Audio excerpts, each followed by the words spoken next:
एक बहुत ही भोला भाला सा आलसी लड़का था। वह कोई काम नहीं करना चाहता था, बस खाना खाता, घूमता और सोते रहता था। एक दिन उसे किसी ने बताया कि एक आश्रम है जहाँ पर कुछ नहीं करना पड़ता है और हर दिन दोनों वक्त का खाना और नाश्ता फ्री में मिलता है, तुम वहाँ जाकर रहो। उस आलसी लड़के ने सोचा कि ये तो बहुत ही बढ़िया है और वह आलसी लड़का अपना सारा सांसारिक जीवन छोड़कर उस आश्रम में जाकर रहने लगा। आश्रम में गुरुजी रहते थे, वह सबको प्रवचन देते थे। वह आलसी लड़का सुनता था, बाकी समय आराम करता था, फिर भरपेट खाना खाकर सो जाता था। ऐसे ही उस लड़के का दिन गुजरता गया। एक दिन उस आश्रम में कुछ भी नहीं बना। नाश्ते के समय नाश्ता नहीं मिला। उसने सोचा नाश्ता नहीं मिला तो भोजन तो मिलेगा। अब भोजन के समय उसे भोजन भी नहीं मिला। लड़का दौड़कर गुरुजी के पास गया और पूछा कि आज भोजन क्यों नहीं बना। गुरुजी ने कहा कि बेटा आज एकादशी का दिन है और जितने भी आश्रम के सदस्य हैं उनका उपवास है और तुम भी आज उपवास रखो, आज भोजन नहीं बनेगा। लड़का आलसी था और उसे भूख भी बहुत सता रही थी। उसने गुरुजी से बोला मैं उपवास नहीं रहूंगा, मुझे भूख लगी है, मैं खाना खाऊंगा।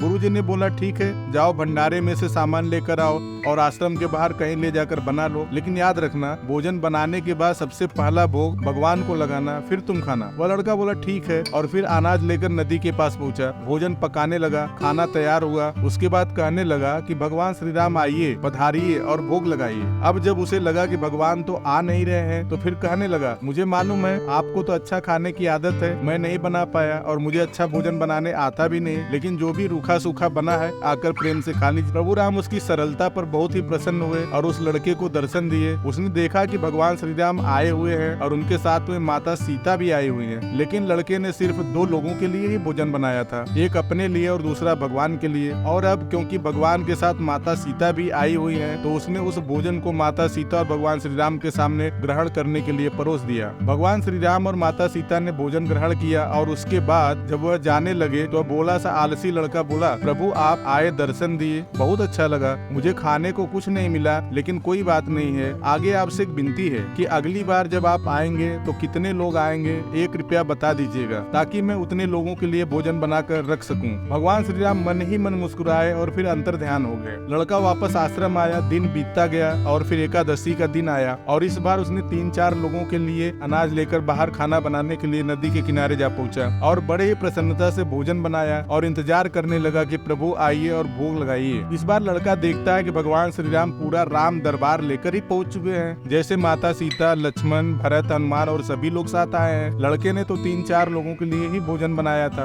और इस बार भी भोजन कम पड़ गया। लड़के ने निराश होकर भोजन को प्रभु के सामने रख दिया। वे भोजन किए और फिर चले गए और इस बार भी लड़का फिर से भूखा रह गया। अब लड़का फिर आश्रम गया, दिन बीतता गया और फिर एकादशी का दिन आया और इस बार गुरुजी से कहने लगा कि गुरुजी मुझे इस बार थोड़ा ज्यादा अनाज चाहिए। गुरुजी सोचने लगे कि यह इतना सारा अनाज का करता क्या है, कहीं इसे बेचता तो नहीं है। फिर उन्होंने कहा कि ठीक है, भूख से परेशान रहता है। लड़के ने कहा कि नहीं गुरुजी, मैं भूख से परेशान नहीं रहता हूँ, प्रभु श्री राम के साथ आते बहुत सारे लोग हैं, उनको भी तो भोजन कराना पड़ता है। गुरुजी को लगा कि लड़का पागल हो गया है, लेकिन गुरुजी ने सोचा कि चलो एक बार चलकर देखते ही है कि लड़का इस अनाज का करता क्या है। वह भोला सा लड़का अनाज लेकर नदी के किनारे पहुँचता है और भोजन बनाना शुरू करता है। उसने सोचा कि प्रभु हर बार ज्यादा लोगों को लेकर आते हैं, इस बार वह जितने लोग भी आएंगे खुद अपना खाना बनाएंगे और भोग लगाएंगे और फिर प्रभु को प्रेम से बुलाने लगा। गुरुजी ये सब छुप कर देख रहे थे कि भोजन तो बनाया नहीं और प्रभु को बुलाने लगा, लेकिन लड़के ने देखा कि इस बार प्रभु के साथ बहुत सारे लोग आए हुए हैं तो उसने प्रभु के सामने हाथ जोड़कर कहा प्रभु माफ करना, आप बहुत सारे लोग आते हैं, मुझे संख्या पता नहीं होती है और मेरे हिम्मत को भी